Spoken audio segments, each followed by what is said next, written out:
Assalamualaikum warahmatullahi wabarakatuh. Perkenalkan, nama saya Nadia Oktia Putri Wijaya. Perkenalkan, nama saya Karina. Perkenalkan, nama saya Ade Gusti Kartika. Perkenalkan, nama saya Khairul Azmi. Perkenalkan, nama saya Rika Wahyuni. Nama saya Ulfa Julianti. Baiklah, di sini kami akan menjelaskan tentang isu lingkungan.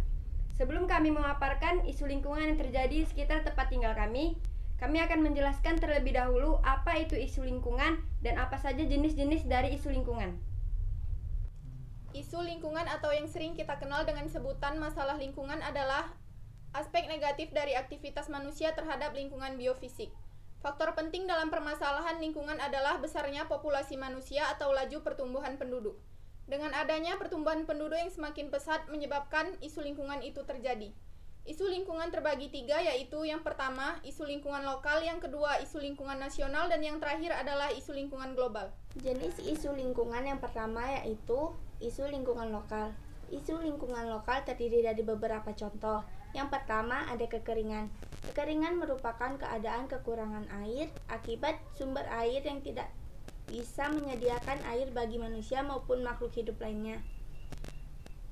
Kekeringan dapat menyebabkan gangguan kesehatan dan keterancaman pangan. Lalu yang kedua ada banjir. Banjir merupakan fenomena alam ketika sungai tidak bisa lagi menampung limpahan air hujan karena proses influasi mengalami penurunan. Banjir dapat terjadi karena rendahnya daerah resapan air. Lalu banjir juga dapat menyebabkan dampak seperti timbulnya gangguan kesehatan seperti penyakit kulit, penurunan atau terhambatnya aktivitas manusia, serta penurunan produksi pangan dan lain sebagainya. Lalu yang ketiga ada longsor. Longsor merupakan terkikisnya daratan oleh air limpahan karena berkurangnya penahan air. Longsor dapat menyebabkan kerusakan tempat tinggal, sawah, ladang, mengganggu perekonomian dan kegiatan transportasi. Lalu yang keempat ada erosi pantai. Erosi pantai merupakan terkikisnya lahan daratan pantai oleh gelombang air laut. Erosi pantai menyebabkan dampak yaitu kerusakan tempat tinggal dan hilangnya potensi ekonomi seperti kegiatan pariwisata. Saya di sini akan melanjutkan pembahasan dari teman saya mengenai isu lingkungan. Isu lingkungan yang kedua yaitu isu lingkungan nasional. Isu lingkungan nasional terdiri atas kebakaran hutan dan pencemaran minyak lepas pantai. Yang pertama, kebakaran hutan. Proses kebakaran hutan dapat terjadi secara alami atau ulah manusia. Kebakaran oleh manusia biasanya karena bermaksud untuk membuka lahan untuk perkebunan. Dampaknya itu dapat memberikan kontribusi CO2 di udara, hilangnya keanekaragaman hayati, asap yang dihasilkan dapat mengganggu kesehatan manusia, dan asapnya bisa berdampak ke negara lain. Tidak hanya pada lokal, namun ke negara tetangga pun bisa juga terkena. Yang kedua itu pencemar minyak lepas pantai. Dari hasil eksploitasi, minyak bumi diangkut oleh kapal tanker ke tempat pengolahan minyak bumi. Pencemaran minyak lepas pantai diakibatkan oleh sistem penampungan yang bocor atau kapal tenggelam yang dapat menyebar luasnya minyak ke perairan. Dampaknya itu dapat mengakibat limbah tersebut tersebar tergantung gelombang air laut. Dampaknya itu bisa ke beberapa negara yang akibatnya tertutupnya lapisan permukaan laut yang menyebabkan penetrasi matahari berkurang, menyebabkan fotosintesis yang terganggu, pengikatan oksigen, dan dapat menyebabkan kematian organisme yang ada pada laut. Saya akan melanjutkan pembahasan tentang isu lingkungan. Isu lingkungan yang ketiga yaitu isu lingkungan global, yang terdiri dari pemanasan global, penipisan lapisan ozon, hujan asam, pertumbuhan populasi, desertifikasi, penurunan keanekaragaman hayati, dan pencemaran limbah B3 atau bahan berbahaya dan beracun.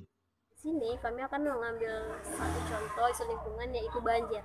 Nah, banjir adalah suatu bencana alam yang terjadi akibat aliran air yang berlebihan dikarenakan curah hujan yang tinggi sehingga aliran tersebut meluap ke permukaan.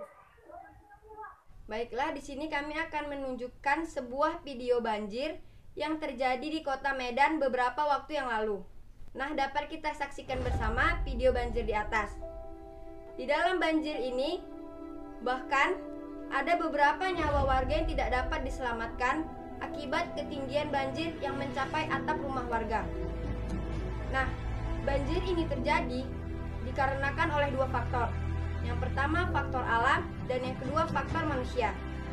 Faktor alam yaitu intensitas curah hujan yang tinggi menyebabkan sungai tidak dapat menampung limpahan air sehingga sungai meluap dan menyebabkan banjir. Yang kedua adalah faktor manusia. Penduduk yang tinggal di pinggiran sungai sering sekali membuang sampah di sungai, tidak membuang sampah pada tempatnya dan membakarnya, mengolahnya menjadi barang yang mungkin lebih berguna. Yang kedua, penduduk yang tinggal di kota tidak memperhatikan drainase yang baik yang dapat tidak menyebabkan banjir. Yang ketiga, penghijauan yang tidak dilakukan oleh penduduk yang ada di kota sehingga tidak adanya daerah penyerapan air.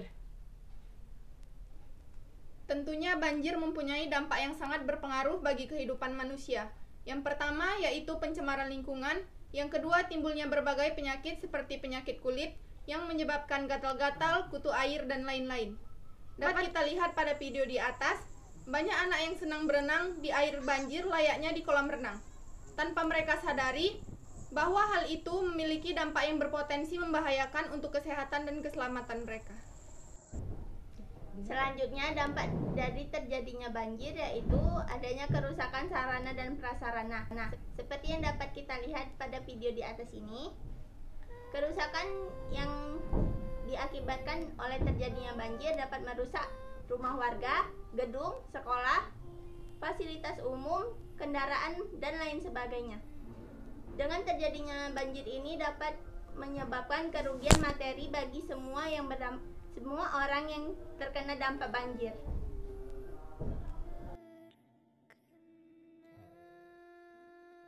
Kemudian, lumpuhnya jalan transportasi. Seperti yang ada di video di atas, banjir menyebabkan kendaraan roda 2 maupun kendaraan roda 4 tidak dapat melalui jalan yang terkena banjir.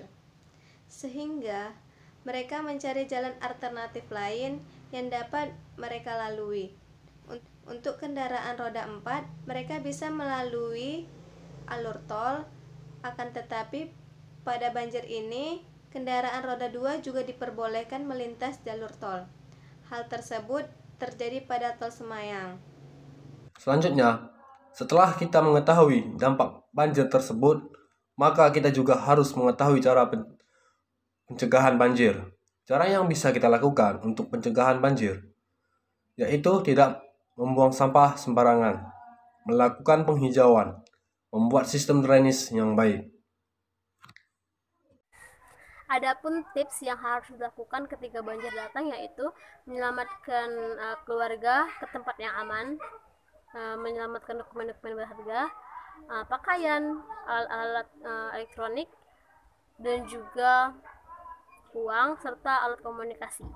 Demikianlah pemaparan kami tentang apa itu isu lingkungan, jenis-jenis isu lingkungan, dan isu lingkungan yang terjadi di tempat tinggal kami. Kami akhiri dengan wabillahi taufiq walhidayah. Wassalamualaikum warahmatullahi wabarakatuh.